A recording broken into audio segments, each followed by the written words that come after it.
Oi pessoal, tudo bem? Bem-vindos a mais uma semana de aula.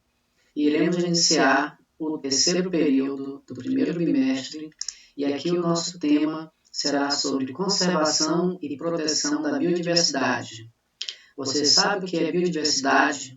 Sabe qual é a importância da diversidade biológica e dos recursos naturais para o nosso planeta e para todo ser humano?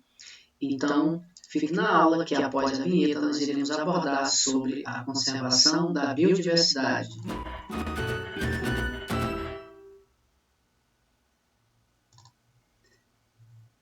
Muito bem, vamos aqui para o nosso tema. Nós dividimos em duas partes, tá? A parte 1, então, nós iremos enfocar sobre conservação e proteção da biodiversidade, principalmente buscando entender o conceito e qual a importância da diversidade biológica dentro dos ecossistemas, qual a importância para o ambiente, para a natureza, esses recursos naturais em que a humanidade, por meio da ação antrópica, vem afetando tanto e em muitas partes já sendo extintas. Então, nós iremos conhecer um pouco sobre essa parte da biologia que trata sobre os recursos, né, da natureza. Então, nós vamos enfocar aqui a biodiversidade. A biodiversidade também, que nós podemos chamar de diversidade biológica, e compreender a importância disso e o que nós podemos também fazer, né, como a nossa parte dentro do ambiente que nós estamos. O que eu posso estar fazendo para estar preservando também a biodiversidade?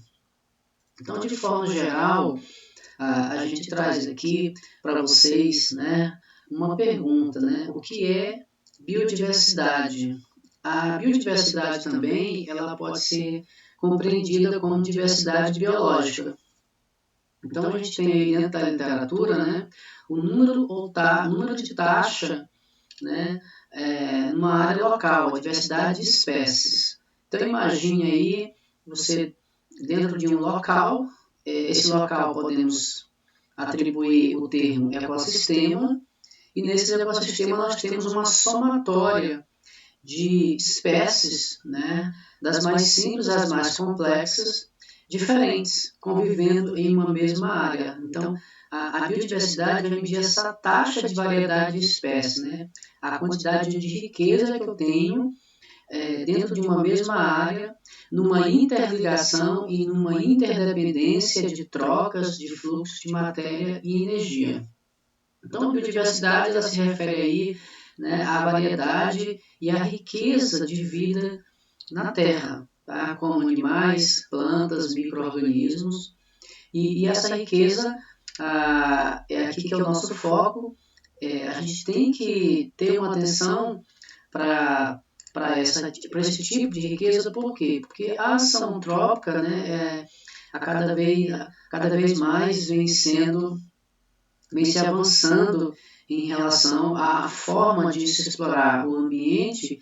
Então, essa forma vem sendo muito depredatória, fazendo com que nós tenhamos perca da variabilidade genética por conta da perca da própria biodiversidade.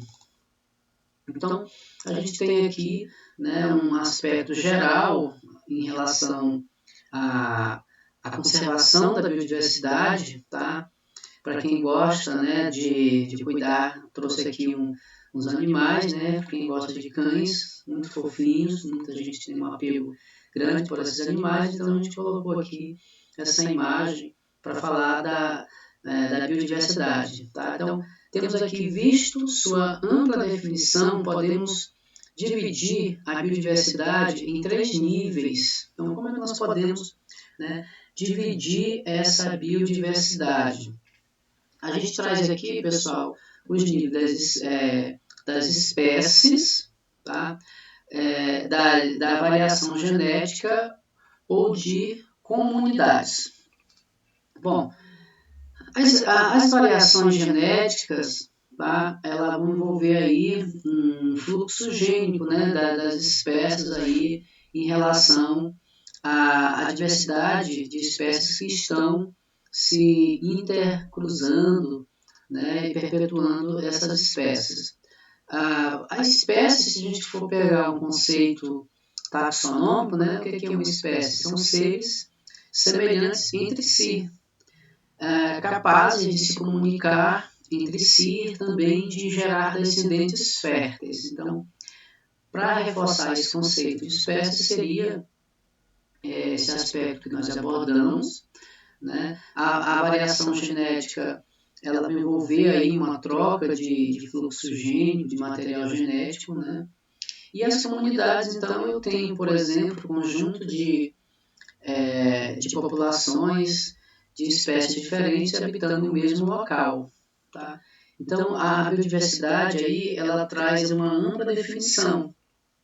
Então, a gente divide só mais uma vez aqui para a gente relembrar as espécies, a variação genética, tá? E as comunidades.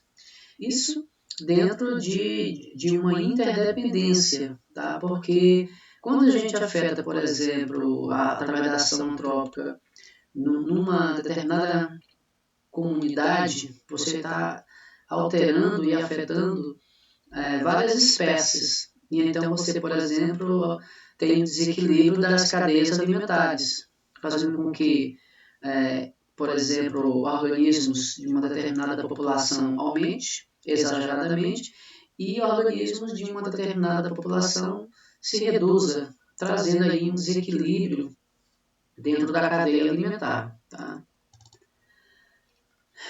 Vamos abordar então, como exemplo aí, as diversas raças de cachorro.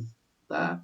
Então, vamos colocar aqui como o pastor alemão, fila e o beagre, que são morfologicamente diferentes entre si, mas da mesma espécie. Qual que seria aí? Ó? Canis lupus familiares, por exemplo. Canis, eu tenho o gênero, né? Lupus seria a espécie. Familiares eu teria aqui uma subespécie, tá? Mas qual que é a espécie aí? Lupus. Eles são da mesma espécie, então eles conseguem cruzar-se entre si, tá? Isso, o próprio conceito de espécie aí já traz, né, essa característica desses grupos. Aqui o outro exemplo, tá? Por exemplo, se eu tenho aqui cruzamento, né, de um jumento com uma égua, tá? Aqui nós vamos ter a mula, tá? Que dentro dessas características, o que nós colocamos aqui? Vamos só voltar aqui para a gente abordar aqui. Então, essas características, elas acontecem porque são grupos muito próximos, né? Aqui, as cobras, tá, não peçonhentas, que é uma outra característica, quer dizer, as não venenosas, né? Que mimetizam, quer dizer, elas imitam, tá, o local ou um outro organismo para se camuflar, se defender. É um mecanismo de defesa, mimetismo, né, uma imitação.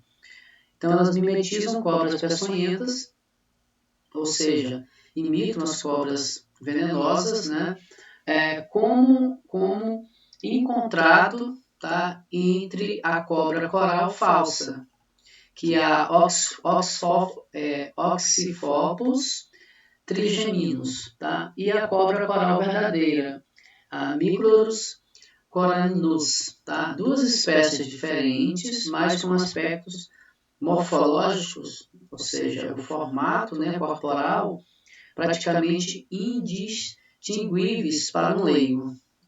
Então, por exemplo, nós temos aqui duas espécies diferentes, mas morfologicamente iguais, e uma tenta imitar o aspecto da outra para poder se defender contra os predadores, através do mecanismo mimetismo. Então, o que é o mimetismo? É quando um organismo ele tem recursos, né, para fazer com que morfologicamente o seu corpo, o seu formato imite, por exemplo, um caule de uma árvore, ou de uma folha, ou de outro organismo, como é o caso aqui da cobra coral peçonhenta, que é a venenosa, e a da não peçonhenta, tá? Bom, aqui a gente traz, então, um aspecto geral, né? A diversidade genética, então, é consequência do comportamento reprodutivo dos indivíduos dentro de uma população, tá? Então, essa diversidade genética é muito importante para a garantia do fluxo gênico, do comportamento de reprodução desses indivíduos. Os indivíduos são geneticamente diferentes entre si, tá? Ou seja, seus polos gênicos são diferentes graças à mutação e à reprodução sexuada. Aqui a gente atribui a diversidade de espécies dentro de uma variabilidade genética. Mas eu gostaria de chamar a atenção que a gente não pode colocar a mutação ou as mutações como características responsáveis pelo processo evolutivo. Uma vez que com a genética contemporânea, né, já se sabia, mas se comprovou com recursos de experimentos, as mutações elas são erros genéticos, elas são falhas no material genético. Então elas ocorrem em pequenas proporções e elas não são consideradas como as responsáveis pela evolução das espécies, considerando a nível da macroevolução, tá? Então, durante a reprodução sexual, a reprodução sexuada, os gametas se fundem. Então, a gente tem aqui a união do ovo com o zigoto, né? A fecundação, originando um indivíduo geneticamente único. Além da reprodução sexuada, tá? As mutações genéticas que ocorrem durante esse e outros processos podem também resultar em maior variabilidade genética dentro de uma população.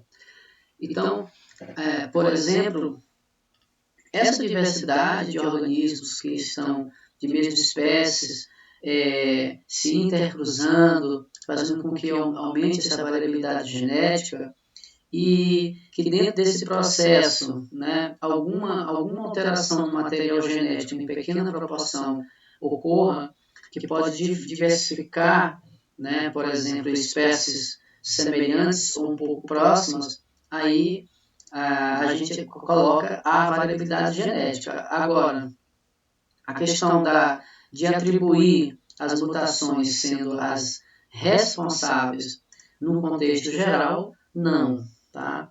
Mas as mutações ocorrem principalmente por questões, por alterações de erro na decodificação, por exemplo, dos nucleotídeos, né? Dos ácidos nucleicos. Aqui a gente coloca e ressalta sobre o aspecto conceitual da importância da variabilidade genética, onde eu tenho trocas de materiais genéticos, né, diversidade de espécies, envolvendo aqui, permite os indivíduos responderem de forma mais versátil a um ambiente instável e assim sofrerem menos pressões de pequenas mudanças ambientais. Então, por exemplo, quando eu tenho o tipo de reprodução que ocorre troca de material genético, né, gameta masculino, gameta feminino, as espécies permutam, tá, os seus gametas, isso traz maior vantagem em relação aos organismos que possuem mecanismo de reprodução, por exemplo, do tipo assexuada. Eu posso citar aqui, por exemplo, as bactérias, né, que têm o tipo de reprodução assexuada e diversos outros organismos menos complexos. Então, a reprodução assexuada tem uma menor variabilidade genética e o ciclo vital e o tipo de ambiente que esse organismo fica restrito, tá? É mais rápido esse ciclo vital. Então, ele tem características menos vantajosas em relação aos que apresentam, por exemplo, troca de material genético. As espécies consideradas raras têm menos variações genéticas do que as espécies que são mais comuns e abundantes e, consequentemente, são mais vulneráveis às modificações ambientais, quer dizer, podem morrerem, podem ser interrompidos seu ciclo de vida e qualquer alteração ambiental envolvendo aí a questão da pressão, salinidade, temperatura, tá?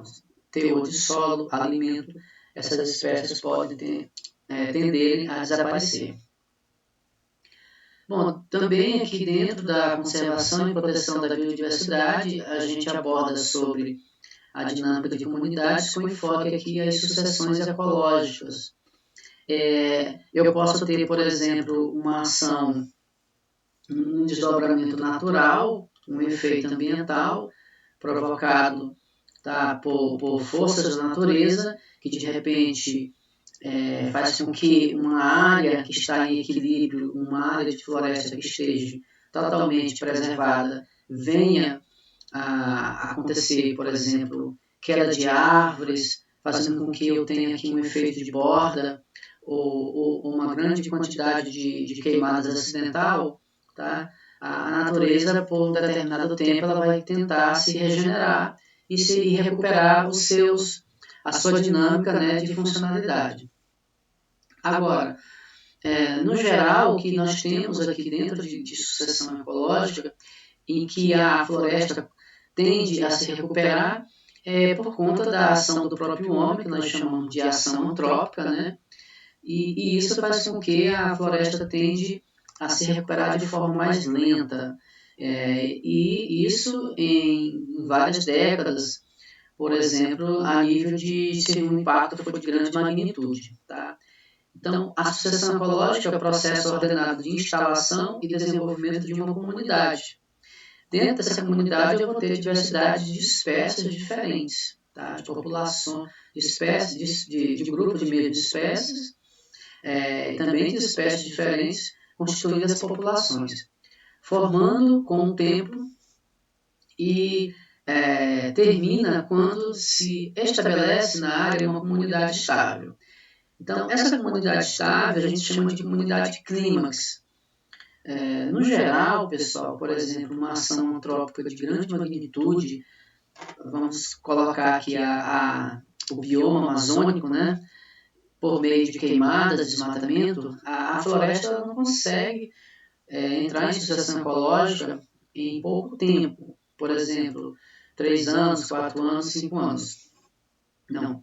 Por si só, uma floresta, em média, tá, dependendo da área que for afetada, em torno de 100 a 150 anos para ela se estabilizar totalmente. O problema é que, quando a floresta começa a se estabilizar, vem outro ciclo de queimada, outro ciclo de desmatamento, depois passa esse ciclo, menos de um ano, vem novamente outro ciclo de queimada, outro ciclo de desmatamento, a fauna e flora mais uma vez sendo afetada, e com isso o que pode acontecer futuramente é o que nós chamamos de desertificação, né?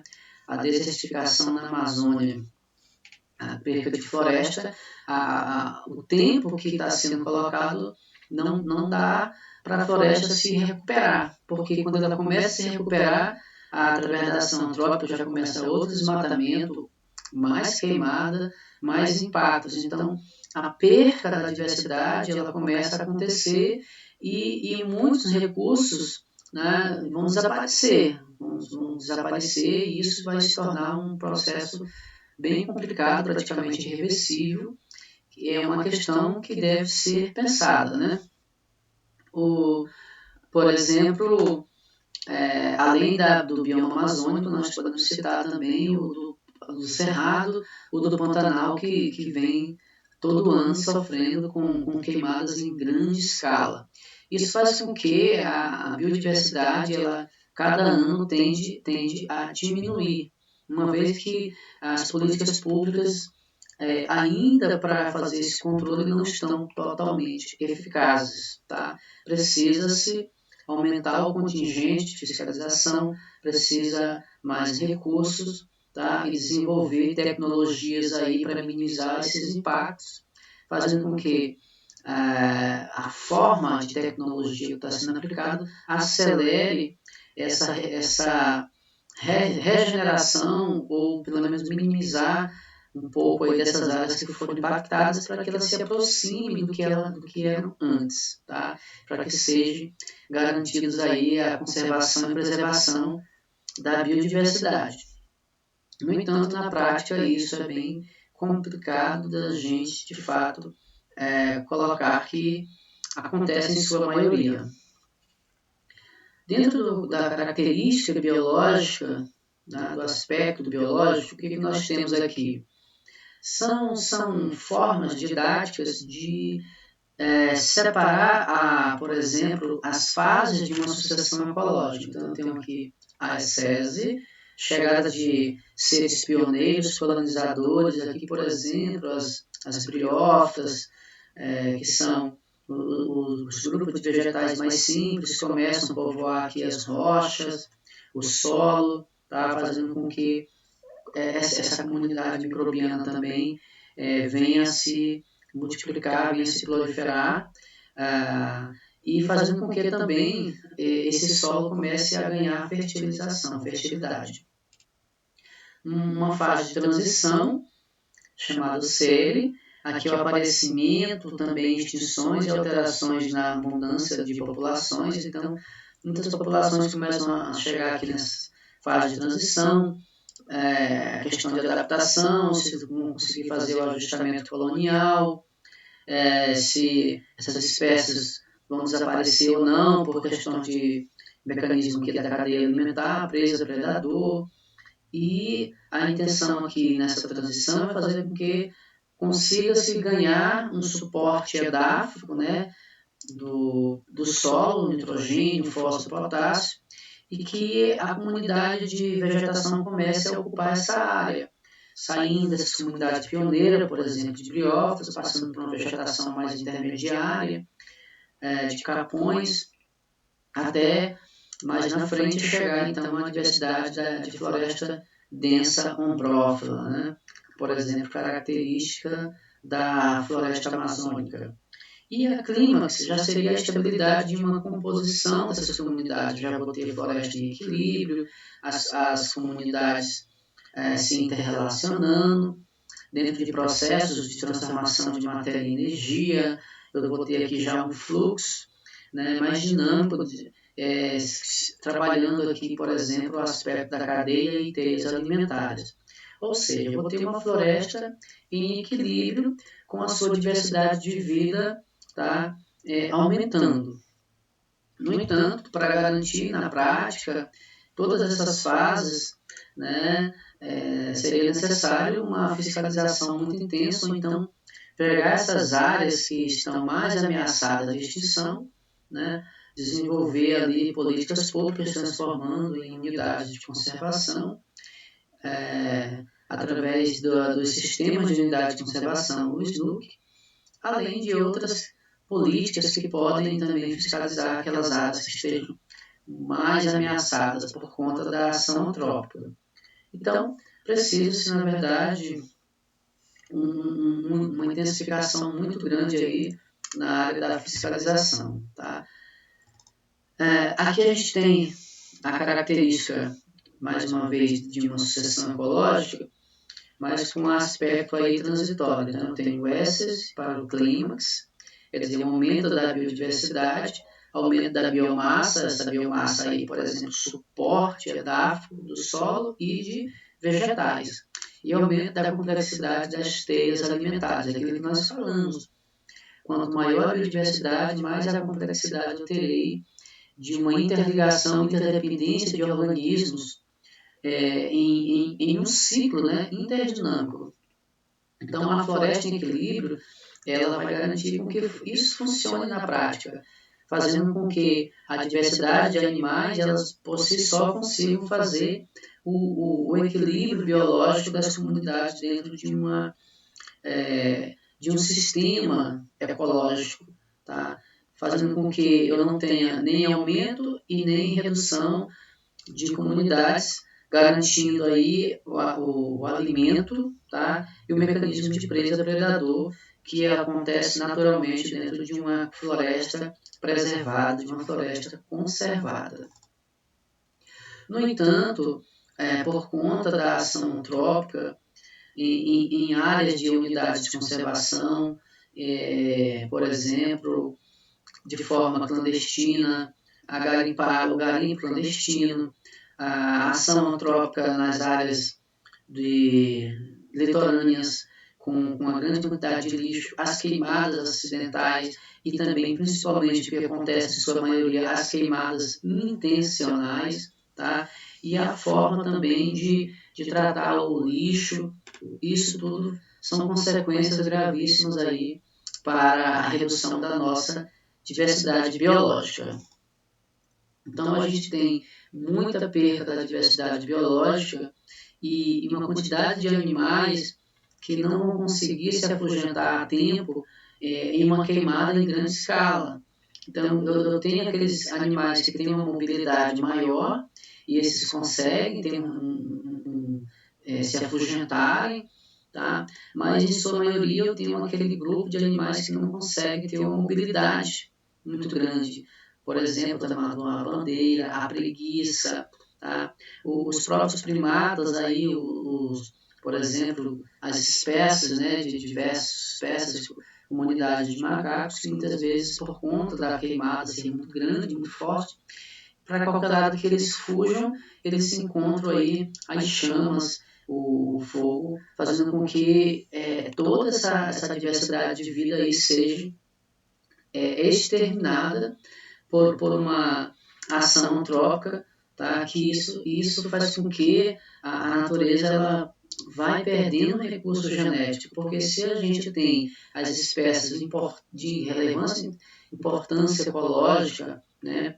E que elas deveriam ser preservadas, e vem o homem e acaba com aquele recurso, tá? Então, além das queimadas, eles levam uma diversidade muito grande de seres, de animais e vegetais, a extinção, a exterminação, e muitas espécies tendem até entrar na lista de animais em extinção e muitos já foram extintos, tá?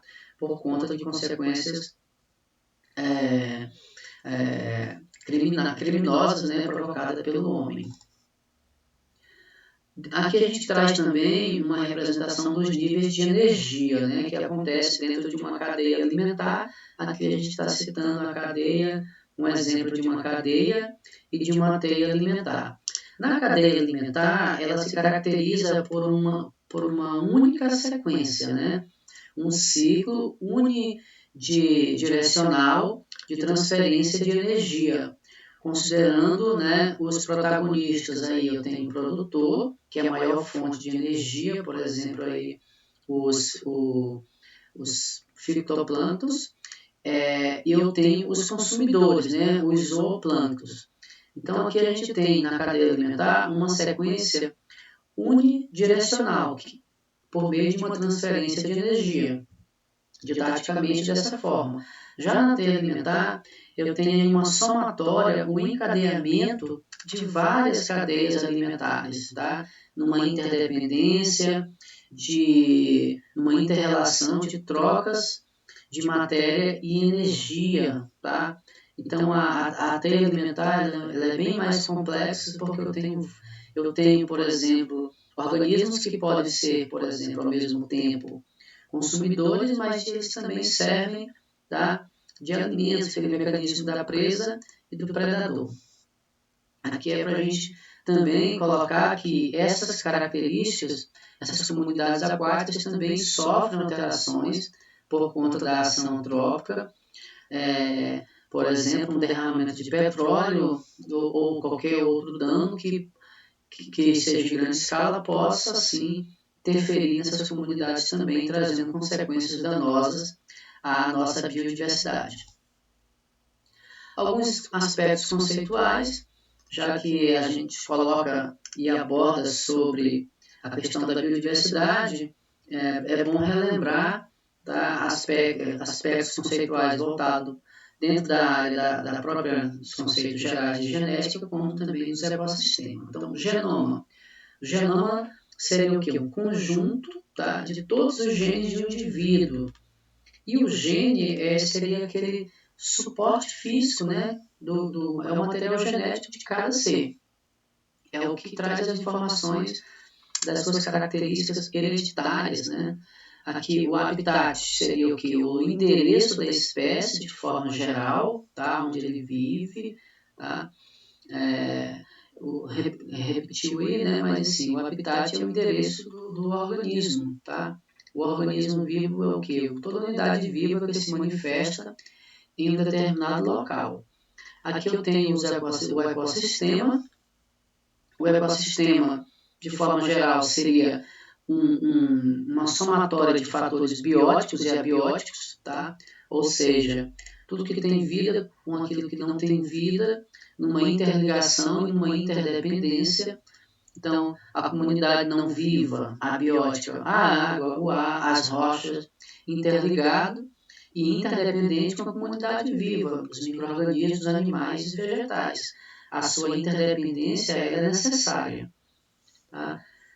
E mais outros conceitos, né? A diversidade de ecossistemas envolve aí arranjos e inter-relações, né, entre as comunidades, com diferentes funções importantes para garantir aí o equilíbrio da diversidade dos ecossistemas. A diversidade cultural refere-se aí à diversidade de culturas, muitas quais têm se constituído e se reproduzindo em íntima relação com a diversidade biológica. Tá? Aqui é um patrimônio cultural, dentro desse aspecto aí da conservação da biodiversidade, a importância de preservar os povos quilombolas, os ribeirinhos, tá? Os povos indígenas, os povos da floresta, que tem aí toda uma tradição de sustentabilidade com que a floresta nos fornece. Tá? Os materiais genéticos, que são também organismos ou parte de organismos contendo unidades funcionais da hereditariedade, por exemplo, os genes, né? A diversidade genética ela é importante para ser preservada porque a garantia dessas espécies para as próprias futuras gerações também deve ser preservada. Então, quando eu não consigo garantir a diversidade genética, automaticamente eu também vou ter perda de recursos genéticos ou biológicos. Mas a diversidade genética seria o quê? Variação de genes dentro de uma mesma espécie. Esses genes vão se intercruzar através dos processos da reprodução. Tá? E isso vai garantir aí o aumento dessa diversidade nos ecossistemas. E os recursos genéticos são dos próprios organismos ou parte deles, populações de qualquer outro tipo biológico, né, que estão lá nos ecossistemas. E esse recurso ele vai garantir aí, por exemplo, o aumento tanto da diversidade genética como dos recursos genéticos, em uma área totalmente preservada e equilibrada. Então, esses animais vão garantir aí a perpetuação da espécie e a troca de materiais genéticos. A diversidade biológica, então, ela deve ser preservada, ela deve ter uma atenção especial e dentro do conceito geral é a variabilidade de organismos de todas as origens e os complexos ecológicos, tá? De que fazem parte, compreendendo a diversidade dentro de espécies, entre espécies e de ecossistemas. E a utilização sustentável ela é muito importante porque quando você trabalha a sustentabilidade, você garante a preservação daqueles recursos que serão utilizados, mas de uma forma manejada, e esses recursos também vão ser garantidos para futuras gerações, as gerações atuais, né, as presentes, e a futura. Então, a sustentabilidade, ela prevê esse pré-requisito. Utilização dos componentes de diversidade biológica de modo né, e ritmo ao longo prazo não cause a diminuição da diversidade biológica, mantendo as possibilidades das gerações futuras satisfazer as suas necessidades e aspirações.